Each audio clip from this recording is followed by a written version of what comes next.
Hey fellow wealth builders, and welcome back to the TruFinancials channel. Today we're going to be looking at my M1 Finance portfolio and seeing how I invested the first $500+ into the actual account. So we're going to break down all the different positions that I have, how much is in each one, and maybe talk a little bit why I have these different stocks. Now, if you are new to the channel, we love talking about ways to make money, save money, and invest money like in this video here today. So make sure you hit that subscribe button down below, and let's jump into this video today. Now, for these investing videos, I do post, of course, every week or every other week, or just depending on how I feel with making these videos. And a lot of people seem to like them, get some really good insight. And so I actually wanted to go through and ask people if they were feeling comfortable with the idea of actually investing. So on my community tab, in case you guys don't know, I post every once in a while on there. I asked a question and I said, be honest. And in parentheses, I wrote, answers in the polls are always anonymous, which in case you didn't know, they're anonymous. And I said, are you afraid to start investing in the stock market? And then I said, if you'd like, you can also leave a comment on your fears down below. So I had about 200 plus people actually vote on this. And 41% of the people said that they, yes, were afraid to actually start investing in the stock market. And about 59 people said, no, I'm actually already investing in the market. Now, I did have some people leave some extra comments in there, and, I answered them individually. But I thought that was a great question to ask because, I make these videos every week, like I mentioned, or every couple of weeks. Not necessarily just for myself, but that was Daisy. But also too, because I wanted to help other people with the idea that if you just really get started in the process of investing, even if it's small amounts, you can lead up to something much bigger for yourself. So for me, I started off with M1 Finance, investing $100, which is a minimum, but then you can do any amount that you want to really get started. I started doing $10 a week about maybe 6 or 7 months ago, and then I kind of bumped it up to $20 a week because I wanted to really start having an impact for myself. I started getting more understanding. Even though I knew investing, I wanted to get started small and then go through the process as I went through and start adding more money. So now I'm hoping that these videos really help other people. Obviously, there's some people that just want to see what I have and are interested in that, but others, hopefully you're learning something in the process to maybe get started with investing. So I'm going to go through the portfolio with you guys here. If you ever have questions when it comes to, M1 Finance or just investing in general, leave a question down below. I'm not a financial advisor, but I will do my best to answer things as if I was in your position. So hopefully that can help you guys out. And as always, I'll actually have a link to M1 Finance down below. So if you don't already have M1 Finance, you can get started with that link. It does help support the channel, which of course helps me continue make videos like this here for you guys. Now let's load up the portfolio and see where we're at. I have a little surprise for those of you guys that have been following for a little while. I was actually able to add an additional $100 over the last week onto my portfolio on top of the regular $20 that I do every single week. So right now the portfolio sits at $673.02. This was all started again with about $100 and then putting a little bit every week, except for this last week where I was able to put in an additional 100. So super exciting, and I'm really excited to see how this is going to help me grow the portfolio even faster. But let's kind of break down how the portfolio is doing. In the last day, because we had a good day thanks to Tesla and some other companies, we went up 0.88% on our overall portfolio. The last week, we're up 1.24%. The last month, we're actually up 3.31%. The quarter, we're up 4.64%. And then for the year, we are up 18.23%. Now, before we get into, what we have in the portfolio, I just want to mention that a couple of months ago, there was some downturns in the market and the portfolio was going down. But if you guys watch that video, you'll notice that I wasn't scared or nervous about the overall market going down. I was actually really excited that it was down because I was able to get more value for my money. So as great as the market is doing right now, always keep in mind that if you're in it for the long haul, which, hopefully you are if you start investing today or if you are already investing, because if you're in it for the long haul, it won't matter how these little days or a couple of weeks or maybe even a couple of years really affect you overall, because the market has always gone up if you look at history. So for the long run, I think it's going to be great. So hopefully you're in that mindset that you're going to be in it for the long haul when it comes to your investments. Now, let's go ahead and take a look at the portfolio and see what we're actually invested in. Now, there's obviously quite a few different companies that we have. I'm going to actually just take you guys, it's going to go based off of the value on the portfolio and what we have. Some companies are going to be a lot less and some companies, of course, a little bit more. So the first company on here is actually technically an overall fund. It's the Vanguard S&P 500 ETF. ticker number VOO. I won't go into super detail for each one, but that one is the largest portion of my portfolio. And part of the reason why was because I wanted to show people that if you don't want to buy individual companies, which is totally fine, you can actually get started with, this kind of fund, which is essentially really diversified for you. And, there's other videos out there talking about how, ETFs or like this Vanguard type of fund can really help you diversify your portfolio. So I got started with that.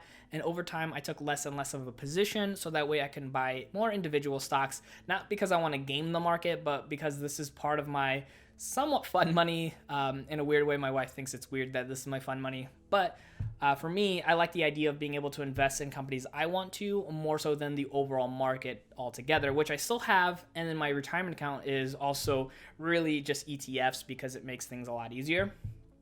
But with all that rambling said, I have 0.77726 shares into this account. So my average price was $254. My cost value or my cost basis was $197.54. And then my current value is $214.44. So that has gone up over 8.56%, which is awesome. Of course, that's the overall market. And, based off of where our percentage is now, obviously some of my stocks have gone way higher, some of them not as much. And you'll see that here as we continue to move along. Let me just make sure that everything is looking good on here. Perfect. So I just want to make sure you guys can see what I'm seeing on screen. Otherwise, it'd be super awkward during the edit because then I have nothing to show you guys. Now, so next up, my next largest value as far as overall dollar amount in my portfolio is actually with Tesla. So if you guys know, I am super excited to own one share of Tesla. That is the goal, at least as of right now, before I get my car. So I want to have at least one share of Tesla. I have 0.158 of a share. So if you actually look at that as a percentage, it's almost like 15% of one share. So I'm excited. Tesla's been doing really well over the last couple of days. They had their Q3 for 2019 conference call, and their stuff has just gone up crazy amounts. So I'm buying these in fractional shares in case you don't know. M1 Finance lets me do fractional shares, which is awesome because I can have partial ownership into Tesla and other companies without having to invest the full dollar amount that the shareholding price is currently.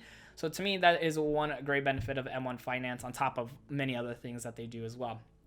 So next up is Realty Income. So this one right now I have 0.438% of a share, so 43%, almost a full share, almost half a full share right now. The average price has been $70.73. This fund has actually gone up 14%, which is awesome. And to backtrack really quick, I forgot Tesla is actually up 21%, so that's pretty awesome.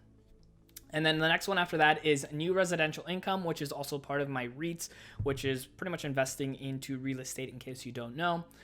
So this one I actually have 2.19 shares, which is, a little over two shares right there. So right now, the cost average is $15.23. I'm up $3.59 on this fund. The nice thing is this one actually pays out a really hefty dividend every single quarter. Right now they're doing 50 cents per share. So next time I get paid out on this company, it'll be, a nice dollar and some change on there. And then next up after this is AT&T. So I own almost 84% of one share. I'm actually excited to have almost a full share in this company. It's been doing pretty well so far, up about 5%. My average cost on this is $35.06 because as I buy fractional shares, I'm buying them if the market is going up or down, doesn't matter. So that is my average cost that I pay per share. So right now after that is going to be Ross. This one I'm really excited for the long term. I know I haven't gotten into like super detail on every single stock so far, but Ross, I did a video on it almost exclusively when I added it to the portfolio, because with Ross, it was one of those companies where if you invested back in 2009 $10,000 into Ross by itself, reinvested all the dividends, you would have had over $110,000. It's pretty crazy how this company that is fairly well known to a lot of people and is kind of, it's not super popular, it's not like a Tesla, it's not Microsoft, it's not Apple, but it has done really well historically over the last decade and so. And I think even during a recession, if that were to come, I think this stock will actually still continue to do well. So I'm excited to have more ownership. I have only 22% of one share currently into Ross. It is up actually 4%, so that is good. And I'm just excited to see where it goes long term. Plus, half my house is actually full of Ross stuff. I did a tour video a couple of weeks ago, and pretty much almost everything I talked about was from Ross. Next up is going to be Disney. So Disney, I actually have about almost 20% of a share, so 0.19. This one is actually down as of right now with this recording at 2.64%, but I think with Disney Plus and a lot of other things coming out, I think Disney is going to be poised to do really, really well long term. I know I bought the 3 years for Disney Plus at a really, really cheap price. Plus, I'm having it with another family member, so the cost is even cheaper at that point. Next up is going to be Microsoft. This one I actually had as part of the original $100 that I invested into M1 Finance. But I have right now 17% of one share. That one is about 11.26% increase from when I got it. So it's definitely doing really well.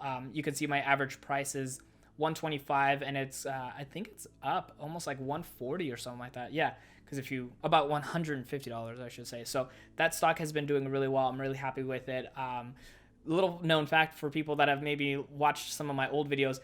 Microsoft was actually the very first company I ever invested in outside of anything. When I actually first got started with investing, I made 2 investments. One was with Microsoft and one was with another company called Zynga Games. And it was a new company, or it wasn't new, but it was a company coming out with their first stock on the stock market. Long story short, Zynga Games did completely terrible for me, but Microsoft did very well for me. So they definitely evened out for me, but it was a great learning experience. And I was glad that Microsoft was one of the first companies I've ever decided to invest in with my own hard-earned money. Hard-earned money. Can't talk today. All right, so next up on this list is going to be Home Depot. So Home Depot, I own about almost 8%, it looks like, of one share. So it's 0.0793 of a share. So this one is actually up about 7%, which is awesome.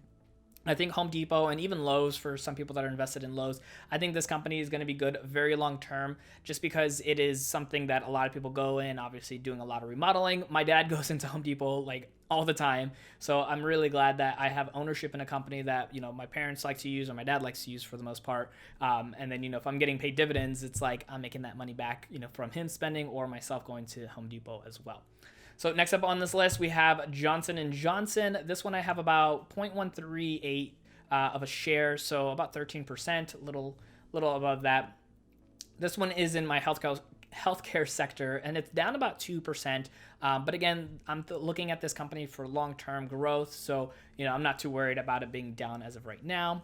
And then next one up is going to be Digital Realty Trust. This one's actually my newest stock that I added into the portfolio. I think last month when I did my how much M1 Finance paid me in dividends. So this one is really exciting. I think it's going to be great long term. It's been doing really well, and it's been, again, one of those kind of quiet stocks overall. So this one, I own about 12% of one share. It's up about 0.91. Like I said, I just got it, so nothing really big. I haven't even gotten paid dividends from it yet, but I'm excited. And then next is going to be Discover Financials. And this one I have about I have a little over 17% of one share, so it's 0.17. This one is down about, 1.82%. But I think long-term, Discover and even Ally, you'll see here in a little bit. I know all the financial stuff is down, but I think long-term, they're going to do really, really well as more and more people are going into online banks and companies that have very low fees for being able to have checking and savings accounts. So I'm a big fan of what Discover is doing for the long term when it comes to banking systems for people that maybe don't want to go with the regular traditional big banks. Now, next up is going to be McCormick. I have about 8% of one share. This one is up only about 0.3%, so nothing big moving back and forth on this company. And then Church & Dwight Company, I have about almost 18% as well on this one. This one is almost up 1%. Again, not a lot of movement with this company since I've had it. I did get paid out a dividend so far from it. And then next up is going to be Clorox. Clorox, I have about 8%, which is 0.088 of one share. This one is actually down about 4%, so it is quite a bit more than the other three, or the other two I just talked about, because all three of them are in the same consumer products category that I put together, which is cool. But overall, I mean, like I said, long term, if you're in it for the long haul, nothing to be worried about, because these companies are going to continue to produce products that people are looking for and needing in their everyday lives. So I think they're going to do well in that regard. So next up is going to be Costco. Costco right over here. We have about 0.04, so about 4% of one share. Obviously, their cost per share is really high. So I don't have a lot of ownership in it, but so far from what I do own, it's actually gone up about 4.46%. I think Costco is a great purchase for myself. I love shopping there, and every time I go, the store is completely full. And I just think in a world where Amazon's going to be taking over for a lot of retail companies, I think Costco has found a really good foothold in what they do to be able to provide value for people that, either don't want to shop online or convinced to be able to just go to a physical retail store instead of buying everything online. So next up is Texas Instrument. This one I have about 10% of one share. It's down about 3.89%. This one, again, long term, I think it's going to do well. A lot of people know Texas Instrument from their calculators, but they do a lot more stuff than just that. I definitely learned that once I started doing a lot of research on them, and I like where they're kind of going for the future. So that's why I have them. Next up is going to be Target. Just like Costco, I think Target is doing a lot of great things to keep people shopping in store versus online. Even though I like buying online, I think Target's a great place to, still have investment in. So this one I have about only 10% of one share. I do want to hopefully get more into this later down the road. I wish I put more because they're up about 17.44% since I started investing in them. So I can only imagine if I had obviously more money, it would have definitely gone up even faster. Plus, they are a dividend aristocrat. So if you're not familiar with that, they've been paying dividends for well over 25 years. To be honest, I think they might even have been over like 50 years at this point. I'll have to look back into it, but they definitely been paying dividends for a long time, which means that they have a great history on continuing to pay you if you have ownership in the company. So next up is going to be Cisco. So Cisco, I have about 25% of one share. This one is down about 4% as of right now from this recording. I think Cisco is going to be doing well long term as well, but going down just a little bit here over the last couple of weeks. Next up is going to be Cummins. This one right here, I own about 6% of one share, or 6.5% of one share. It's been doing really well over the last couple of weeks since I've had ownership in it. They're up about 12%. They also pay a really good dividend, which, in case you're not familiar, dividend income is what I really want to go for in the future, not as my overall income, but as just a supplement to all of my income altogether. I'd like to have, a couple $100 to maybe even a few $1,000 get paid out every month from dividends. And so obviously, making sure I'm with companies that are going to have the long-term goal of being able to continue to pay out their dividends is partially what I'm looking for, as well as opportunity for growth. All right, so next up on this list is going to be Waste Management. Now, Waste Management, I have 0.097, so almost 10% of the company's one share, and it's down about 3.75%. But I think, just like everything else that I talk about here, long-term, long haul, I think this is going to be a great company to be invested in for myself and what my goals are for my investment strategy. Now, next up after this is going to be Ally Financials. This one I have about 35% of one share. They're down about 3.72% as well. As I mentioned, a lot of the financial stuff has been down recently, but I think that's a great time to purchase for the most part. Because it's down, I'm getting more value for every dollar that I'm investing with these companies. Next up is going to be BBVA.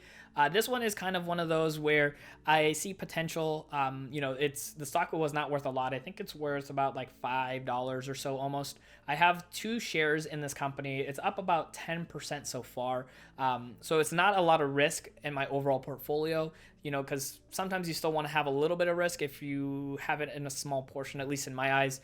So for me, BBVA is one of those companies where I have some investment in it. If it all goes away, it's, as of right now, $10 in value. So it's not a lot, but if things come up and it really picks back up as a company, which I actually have a bank with them in some regards when it comes to business. So for me, I have trust in the company overall with my money. So I figured why not have a little bit of trust in the market with it and see where it goes and hopefully make me some money. So next up is going to be Union Pacific Corporation. This one I have about 6% of a share. It's up about 3%, so it is doing pretty good so far. And then next up, I have AbbVie. This one I have about 12% of a share. I wish I kind of put in a little bit more because it's been doing really well. But you just never know with the market. And plus, I just kind of invest all together every single week. This one I have about 7% growth so far, so that's really good, especially with a company that's kind of been hit really hard over the last year. It's definitely coming back, and I'm obviously trying to take full advantage of that part. Now I gotta slide my stuff here really quick. All right, so next up here is going to be Pfizer. So Pfizer, I have 0.219, so pretty much 22% of a share, and its growth has been about 1.78% since I've had ownership in it. I think this company is going to be around for the long haul as well, and I think just having already almost 25% of one share is going to be good, and can't wait to have actual more ownership in this company. Next up is going to be Union Health Group. This one I have I think this is the lowest percentage that I have for any stock in my portfolio, and it's 0.016, which is pretty much 1.5% of the actual one share of the company, because the actual price value is pretty high. But it's up about 5%. So even with that little amount that I have ownership in the company, it's still grown over 5%, which has given me about 19 cents. Doesn't seem like a lot, but hey, that's 19 extra cents on top of the value. And then next up is going to be TD, which is TD Bank. A lot of people know. This one I have 0.064 of a share, so about 6%. And that one is up about 1.66%. So nothing too amazing on that end. So those are the different funds that I have in my portfolio. That is a total of 28 different companies altogether. So I'm pretty happy with what I have so far. I do plan on adding more companies into this overall portfolio. But of course, that's going to come with time and research, because that's always important to do if you are somebody that wants to get into investing, is doing research.